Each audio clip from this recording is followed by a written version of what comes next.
নমস্কার, আমি উত্তীয় সেন। আজকে আমাদের আলোচনার বিষয়বস্তু হচ্ছে যে আর্ট কলেজ কি একজন শিল্পীর জীবনের শেষ কথা, নাকি আর্ট কলেজে না পড়েও আপনি শিল্পী হিসাবে নিজের জায়গা তৈরি করতে পারেন এই সমগ্র ভারতবর্ষের বুকে। তো আজকে আমরা এই বিষয়টি নিয়ে আলোচনা করব।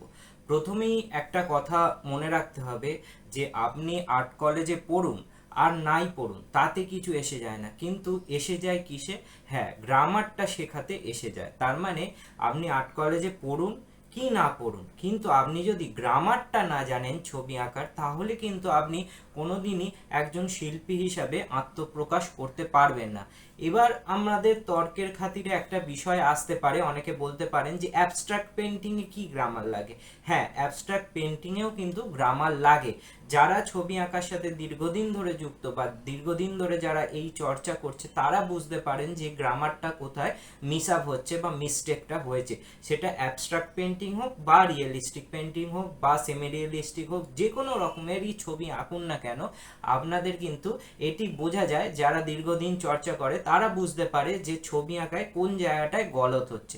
সেই জন্য আমি সবসময় আমার যত দর্শক বন্ধু আমার এই চ্যানেল দেখেন ক্রাফটি মেকের, তাদের সবাইকে বলছি যে আপনি আর্ট কলেজে পড়ুন কি না পড়ুন তাতে কিছু এসে যায় না। এসে যায় হচ্ছে আপনি গ্রামারটাকে কতটা স্ট্রংলি শিখছেন, এবং গ্রামারটাকে শেখার জন্য আপনার কিন্তু অন্তত 5টা বছর স্টাডি করার দরকার, এবং সম্পূর্ণভাবে ফোকাস করে এগোতে হবে গ্রামারের বিষয়। এবার গ্রামারের মধ্যে কি কি পড়ছে?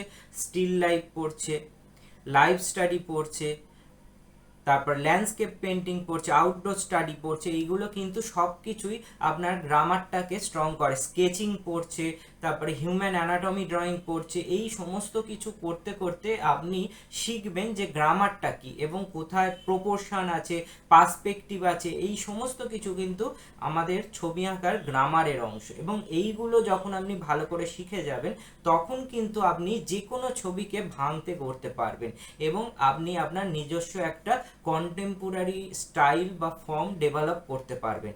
এবার আমরা চলে আসি যে এই যে আর্ট কলেজে ভর্তি হতে গেলে বা ভর্তি হওয়ার প্রয়োজনীয়তাটা কি।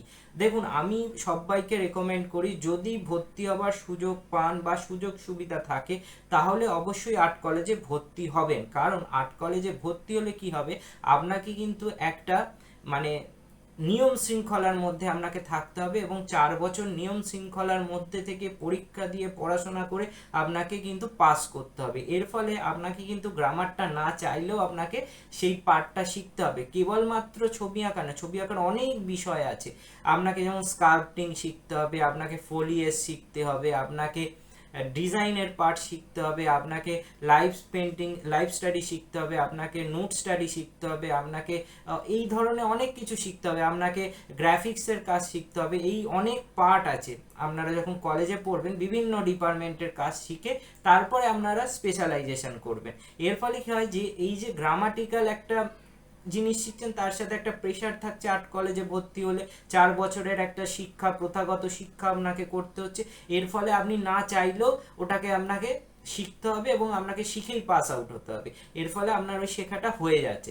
কিন্তু আর্ট কলেজে যারা পড়ছেন না, তারা কিন্তু এই বাধ্যবাধকতার মধ্যে থাকছেন না। তার ফলে কি হচ্ছে, অনেক সময় আপনাদের মধ্যে সেই গাফিলতিটা থাকতে পারে বা গাফিলতিটা আসতে পারে যে না থাক, আজকে আমরা এটা না শিখলেও চলবে। সেই জায়গাটাতেই কিন্তু সমস্যা হয়ে যায়। যারা আঁকা কলেজে ভর্তি হননি, আর্ট কলেজে, তাদের সমস্যাটা কিন্তু মোদ্দা কথা এই জায়গাটায়।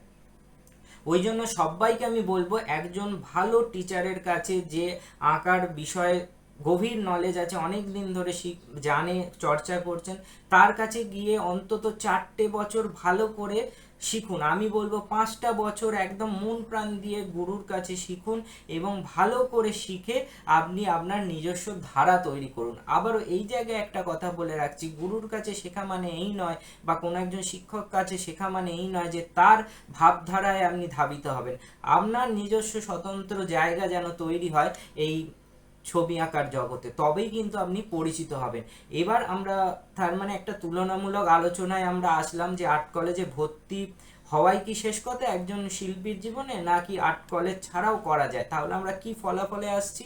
ফলাফল এটাতেই আসছি যে আর্ট কলেজ কিন্তু অত্যন্ত প্রয়োজনীয়। যদি পারেন অবশ্যই আর্ট কলেজে ভর্তি হন।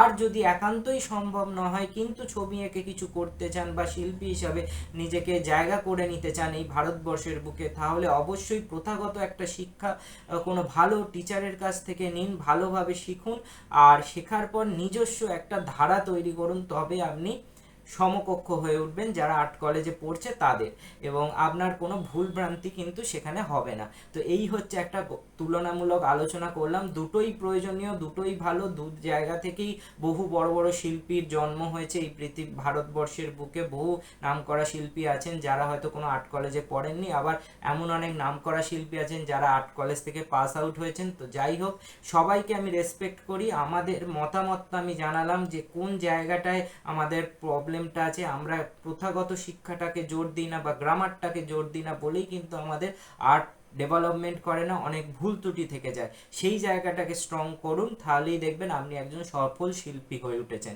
আর যদি মনে করেন আমার কাছে শিখবেন বা আমার ক্রাফটি মেকের আর্ট স্কুলের সাথে যোগাযোগ স্থাপন করে ক্লাস করবেন, শিখবেন, তাহলে আমাদের অনলাইন অফলাইন দুই রকমেরই ব্যবস্থা আছে। সমগ্র ভারতবর্ষ জুড়ে আমরা ক্লাস করিয়ে থাকি। আর যদি কলকাতায় থাকেন, কলকাতার নিকটবর্তী অঞ্চলে থাকেন, তাহলে ঢাকুরিয়া ও নর্থ কলকাতায় দুটি জায়গায় আমাদের আর্ট স্কুল কাম একাডেমি আছে। আমাদের সাথে যোগাযোগ করে নিন, সমস্ত ডিটেলস আমরা বলে দেবো কিভাবে। আর আমার ফোন নাম্বার ডিটেলস সব দেওয়া আছে, তো দেখে নিন, যোগাযোগ করুন, হেজিটেট করবেন না।